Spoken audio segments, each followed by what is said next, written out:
आज का जो हमारा लेक्चर है वो कार्डियोवैस्कुलर डिजीज़ पर है। इसमें हम सबसे पहले कार्डियक डिजीज़ देखेंगे और कार्डियक डिजीज़ में जो सबसे फर्स्ट डिजीज़ हमारी आती है वो आती है चेस्ट पेन। तो हम देखेंगे कि चेस्ट पेन किस तरह का होता है, इसकी कितनी टाइप्स होती हैं और इसकी ट्रीटमेंट और प्रिवेंशन कैसे होगी। स्टार्ट करते हैं। Chest pain is one of the most important emergency, therefore it is necessary to evaluate chest pain thoroughly. Chest pain एक emergency की condition है और इसको हमें thoroughly जो है वो evaluate करना चाहिए और इसमें हमें फ़ौरन जो है उसको treatment patient को provide करना चाहिए. It could be as serious as myocardial infarction or just muscular pain. अब ये एक emergency की situation है और ये लीड भी कर सकती है मायोकार्डियल इन्फेक्शन की तरह सीरियस भी हो सकती है और ये सिंपल जस्ट हमारे पास मस्कुलर पेन भी हो सकता है। लेकिन अगर हम लोग इसमें बात करें तो ये लाइफ थ्रेटनिंग कंडीशन भी हो सकती है और जिसमें हमारे पास मायोकार्डियल इन्फेक्शन आ जाएगा, आयोटिक डाइसेक्शन और पल्मोनरी एम्बोलिज्म और न्यूमोथैरेक्स आ जाता है। ठीक है, इसमें सबसे पहले पेशेंट की हिस्ट्री बहुत ज़्यादा इंपॉर्टेंट होती है। पेशेंट की हिस्ट्री में हम पूछते हैं उससे कि ये जो पेन है आपका एक्यूट है या ऑनगोइंग पेन है, रिकरेंट है या एपिसोडिक है या परसिस्टेंट है इवन फॉर डेज। सारी हिस्ट्री पेशेंट से पूछ लेंगे ताकि हम लोग अपना डायग्नोसिस अच्छे से बना सकें। अब हमारे पास आती है चेस्ट पेन की काजेज़। तो इसमें हमारे पास 5 तरह की काजेज़ हैं जिनको हम लोग देखेंगे। सबसे पहले कार्डियक काजेज़ हैं, फिर pulmonary causes, vascular, gastrointestinal and others. Cardiac में अगर हम देखें तो हमारे पास जो सबसे फर्स्ट पहली कॉज आती है इसकी वो आती है coronary artery disease such as angina or MI, myocardial infarction. Then second one, aortic stenosis, pericarditis and hypertrophic cardiomyopathy. Second one आती है हमारे पास पल्मोनरी काज। तो पल्मोनरी काज इसमें मोस्ट कॉमनली हमारे पास जो आती है वो कंडीशन होती है निमोनिया की। देन थर्ड वेस्कुलर आती है। वेस्कुलर में हम लोग देखेंगे पल्मोनरी एम्बोलिज्म, आयोटिक डाइसेक्शन। ये दो कंडीशंस वेस्कुलर में बहुत कॉमन है। देन उसके बाद जीआई की अगर हम कंडीशंस देखें तो इसमें हमारे पास रिफ्लक्स इसोफेजाइटिस और इसोफेजियल स्पैस्म और पेप्टिक अल्सर। उसके बाद अदर्स में हमारे पास इमोशनल और साइकोलॉजिकल आ जाती है। उसके बाद अगर हम देखें चेस्ट पेन के टाइप्स तो हमारे पास आ जाते हैं चेस्ट पेन। इसमें हमारे पास 4-5 तरह की जो है वो चेस्ट पेन के टाइप्स आएंगी। जो फर्स्ट है वो है chest pain due to angina pectoris.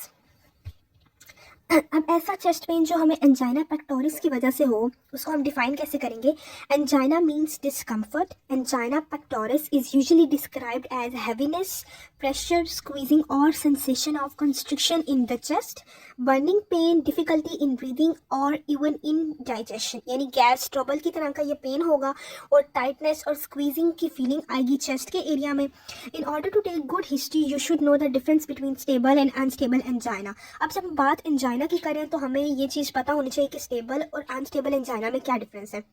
अब जो स्टेबल एंजाइना होता है वो हमारे पास प्रोड्यूस होता है ऑन एक्सर्शन, और जो अनस्टेबल एंजाइना होता है उसमें क्या होता है कि वो हमारे पास रेस्टिंग फेज में भी प्रेजेंट होता है कि अगर पेशेंट स्टेट ऑफ लाइंग में है तब भी उसको प्रोड्यूस हो सकता है और अगर पेशेंट सिटिंग में है तब भी उसको प्रोड्यूस हो सकता है।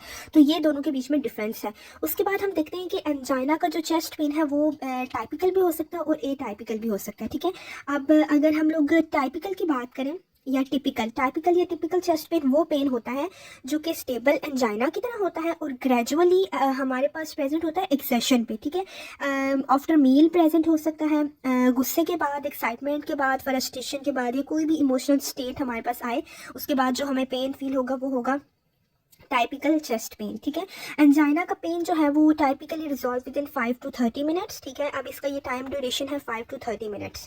देन हमारे पास प्रोलॉन्ग अगर पेन की बात करें तो वो हमारे पास आ जाएगा मायोकार्डियल इश्कीमिया में। फॉर एग्जांपल अगर 5 से 30 मिनट्स पेन जो है हमारा एक्सीड कर जाता है तो फिर हम लोग कहेंगे कि वो लीड कर रहा है MI की तरफ। ठीक है, उसके बाद ये डिसअपियर हो जाता है आफ्टर रेस्ट और within 5 minutes when sublingual nitroglycerins antacid is used.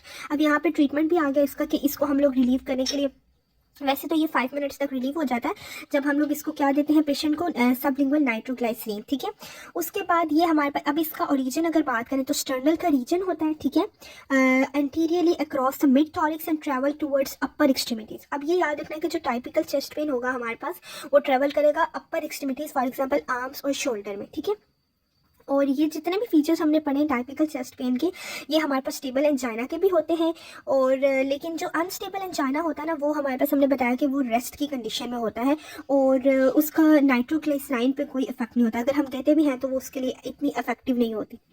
उसके बाद हम बात करते हैं एटिपिकल पे या एटाइपिकल पे। एटाइपिकल चेस्ट पेन में be due to ischaemic heart diseases specially unstable angina. अब ये बात हम पहले भी डिस्कस कर चुके हैं कि स्टेबल जो है वो टाइपिकल में आएगा और अनस्टेबल जो है वो एटाइपिकल में आएगा, ठीक है।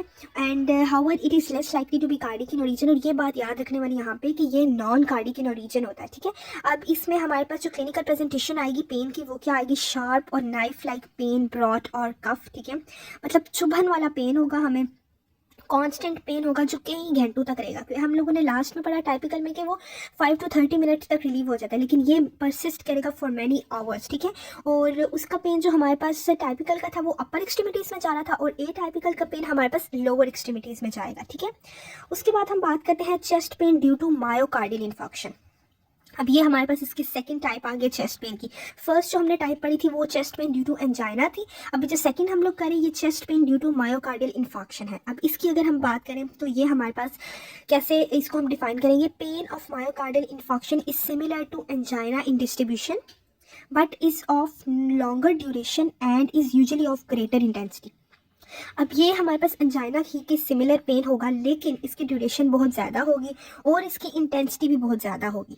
और in contrast to stable angina it is not relieved by rest और सबलिंगुअल नाइट्रोग्लाइसिन। अब बिकॉज कि इसकी ड्यूरेशन भी ज़्यादा है, इंटेंसिटी भी ज़्यादा है, तो ये हमारे पास सबलिंगुअल नाइट्रोग्लिसराइन से या फिर रेस्ट से जो है वो रिलीव नहीं होगा। और इसके साथ साथ जो हमें चीज़ें देखने में मिलती हैं वो नौसिया और हाइपोटेंशन भी हो सकता है। तो इसकी डायग्नोसिस और प्लान ऑफ मैनेजमेंट में अगर हम बात करें तो सबसे पहले पेशेंट की हिस्ट्री बहुत ज़्यादा इंपॉर्टेंट है। हमने उससे रिस्क फैक्टर्स के बारे में पूछना है, यानी आपको हाइपरटेंशन तो नहीं है, आप स्मोकिंग तो नहीं करते या आपको डायबिटीज़ तो नहीं है। उसके बाद अगर हम पेशेंट की ईसीजी की बात करें ना तो उसमें हमारे पास एसटी डिप्रेशन ऑफ एलिवेशन। अब जो एसटी वेव होगी ना वो या तो डिप्रेस्ड होगी या एलिवेट होगी, ठीक है। ये था हमारे पास chest pain due to myocardial infection.